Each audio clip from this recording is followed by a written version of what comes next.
I created a 1:1 scale puppet of my boyfriend and showed it to him during foreplay as a joke.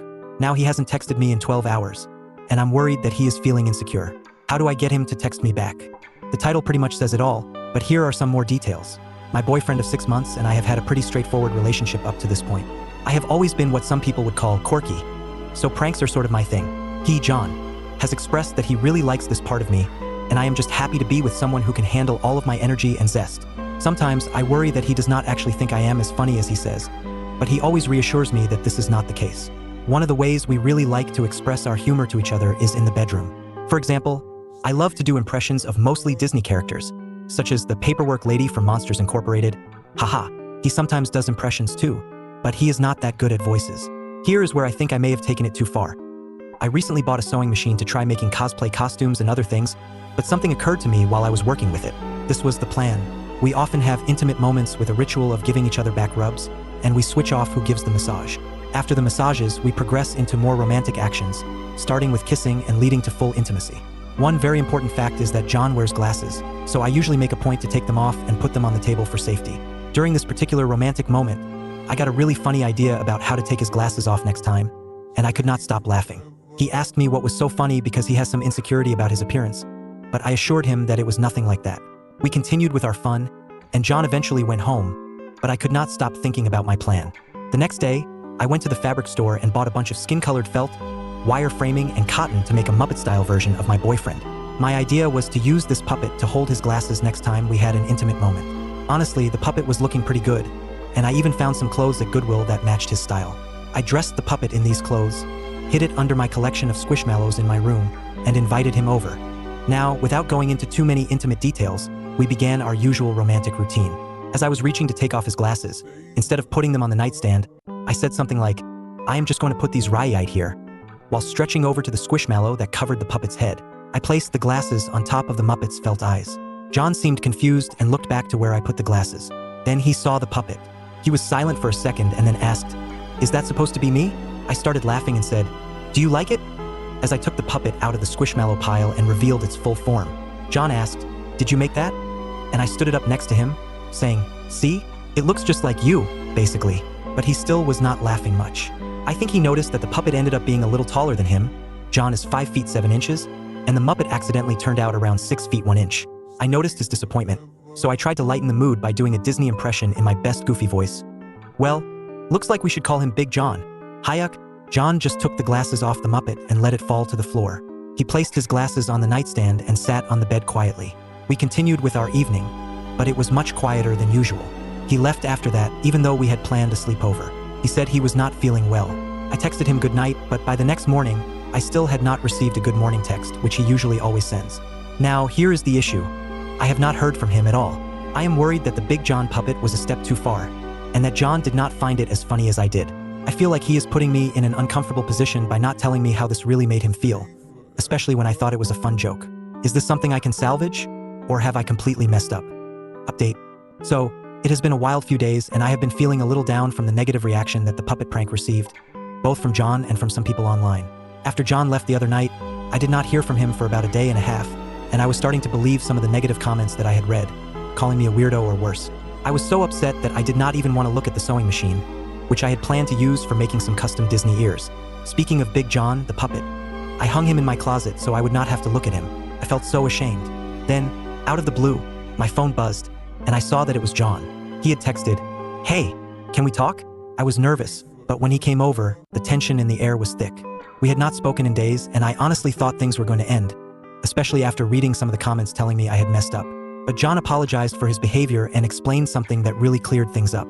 Apparently, his mother had been cheating on his father with multiple younger men for years, and he and his father had just found out about it the same day I made the puppet. John was dealing with this family crisis, and he was not upset about the Big John puppet at all. I could still see he was upset, and my instincts told me to do a Disney voice to cheer him up. But I remembered the comments from my post and instead just said, "I am really sorry that happened to you. I hope your family is doing okay." Then, the most surprising thing happened. He said, "I am sorry too," and in his adorably off-key singing voice he sang, "Big John never bothered me anyway." He then pulled out one of his favorite slap bracelets from when he was a kid, which his mom had given him, and put it on the puppet's wrist. We shared a sweet moment and ended up dancing around my room like Cinderella and Prince Charming. He even tried to dip me, but he is not that strong, so we ended up laughing. Afterward, we shared a kiss and went back to our intimate routine. But this time, he placed his glasses on Big John's face again. It was a light-hearted and romantic moment, just like a fairy tale. So, it seems like a happy ending after all. I was so embarrassed by how everything turned out at first, but after seeing John's reaction, I am so relieved. Some people were kind enough to send me private messages that made me feel better about embracing my quirks, and I have even decided to get tested for autism, as some commenters suggested. But to be clear, I never intended to use Big John for anything inappropriate. It was just a fun way for John to have somewhere to place his glasses. After all this, I have finally gained the courage to share Big John with the world, as people have asked. I was really happy with how it turned out, and now I am even happier knowing that John appreciates it too. Next story. I'm 38 and getting married next year, the last of my friends to do so. My close group of girlfriends, who I've known since college, seemed happy for me when I got engaged, but they haven't celebrated me like they did for others. I planned a low-key bachelorette party, but one by one, my friends started dropping out. This led to a fallout, and I ended up withdrawing their invites. I'm heartbroken about losing friends I've had for so long. I, 38F, am marrying my fiancée, 38M, next year. I am the last of my friends to get married, and honestly, I had made peace with being single and getting a dog before I met my fiancée. I am part of a group of 6 girlfriends who have all known each other since college. We have been through everything together. Breakups, holidays, weddings, babies, and promotions. When I told them I got engaged, they seemed happy and sent me congratulatory messages, but when everyone else got engaged, they threw them parties or went out for dinner to celebrate. This did not happen in my case. I gave them nearly a year's notice about my bachelorette party, which I am keeping low-key as I do not want a big event. We are going for dinner and drinks at one of my favorite restaurants in our city. However, one by one, all of my friends have been dropping out, saying they cannot get a babysitter, they have to work late, or they are on a work trip. I have obviously invited them all to the wedding as well, which is also a small affair, and one friend has already messaged the group chat, saying she is not sure she can get a babysitter for that day. My wedding is months away, and I find it hard to believe that she knows this far in advance. 2 others have also said they will not be staying for the reception as they will be tired by then. Here is where I may be in the wrong. The final straw for me was when I sent the link to the registry. My fiancé and I already have a house together, so we are asking for mostly small items. Nothing exceeds $50, and we would be delighted with anything anyone chooses to buy us. They sent a message to the group chat, saying they were going to chip in together to buy me an air fryer as a group gift. The air fryer costs $40, so I was surprised that they seemed to be chipping in about $8 each. Over the years, I must have spent thousands of dollars on their weddings, 2 of which were overseas. I have attended dinners and brunches to celebrate their job promotions and bought gifts for their babies, all while feeling terrible about myself. Watching my friends celebrate the happiness I never thought I would have. I sent a message asking for clarification if it was all of them buying the gift together, and one of them replied, asking if I was calling them cheap. Since then, there has been dead silence. That really was not my intention, but it feels like because I am the last to get married, they are just tired of attending these events, and it is feeding into my insecurity about getting married so late. However, they do have legitimate reasons. They all have lives and children, and maybe they do not have as much money as when we were younger. Maybe I am letting my insecurities get in the way. Update. I did not expect to have an update to share, but I wanted to repay everyone's kindness. Some people said really lovely and helpful things. First, I wanted to clarify a few questions that were asked. I did not care at all what they bought us as a gift. I did not care if they got us a gift at all. It was never about the air fryer. I was not calling them cheap. I was just clarifying if the gift was coming from all of them. I also did not ask if they were buying us a gift. They brought this up themselves. I could not put my finger on why it made me feel weird. I think the word I was searching for was disrespect. Someone said that an $8 gift is worse than no gift at all, and I think that is the heart of it. The issue of money also came up. As far as I know, all of my friends are fairly well off. We all work in the finance field, mostly as accountants. 3 of them are very senior in their firms, and all of their husbands have good jobs. But we never discuss money, and I know that children and the cost of living are expensive at the moment, so I do not want to assume anyone's financial status.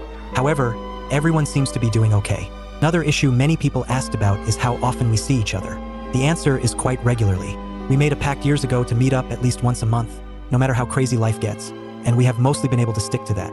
The 6 of us usually meet for Sunday brunch. Apart from that, I live in the same neighborhood as 2 of them, so we occasionally have dinner together, and parties for their kids are a must. Regarding my wedding, it is not child-free, and it is in our city. I love children, and my friends' children are like surrogate nieces and nephews to me, so they are all invited. The friend who said she could not find childcare explained that she did not want to bring her children because she felt weddings are easier without them. Lastly, some suggested that they do not like my fiancé. However, they have never given me that impression. Everyone seems to get along well enough. They have known him for 2 years and he occasionally goes golfing with some of their husbands. Now for the update. Reading the comments was like having cold water thrown on me. I had never considered myself the outsider friend, but a lot of people suggested that I was, and it really shook me. I became overwhelmed. I did not send any messages to the group chat, despite many commenters providing good suggestions for what I should write. I withdrew into myself until my fiancé pried it out of me to tell him what was wrong. I showed him this post and he became super quiet and then really angry. I had never seen him so upset about anything. He asked if I had spoken to them about this and I said no. He then started calling them individually and gave them a piece of his mind. He called them $8 jerks and said he would send them an itemized list of the thousands of dollars I had spent on them over the years. He called out the friend who said she could not get a babysitter, and she admitted she was tired of going to the same boring weddings over and mine would be no different. He lost it at her. I hate the idea of him fighting my battles for me, so I asked him to stop after the third person. I sent a message to the group chat asking if we could all speak as a group, and the 3 people he called sent voice messages saying my fiancé was a psycho and that they would not speak to me anymore. I felt tired and defeated, so I sent a message saying that if they did not want to be friends anymore, that was fine, and to consider their invitations to the bachelorette party and wedding withdrawn. No one has replied, so I guess we are done. I suppose I am better off, but I do not feel that way. I just feel numb and sad. They have been such a big part of my life for so long, and I really feel the loss. I am also heartbroken that I will not see their children anymore. Some of them refer to me as auntie, and it is making me cry to think that I will not see them grow up. My fiancé has apologized for stepping in and not asking me how I wanted to handle things, and I have accepted his apology. We are fine, and I am looking forward to our life together. I mostly wanted to say thank you to the kind people who showed me the truth about the situation and offered congratulations on our wedding. Some even offered to buy us a gift.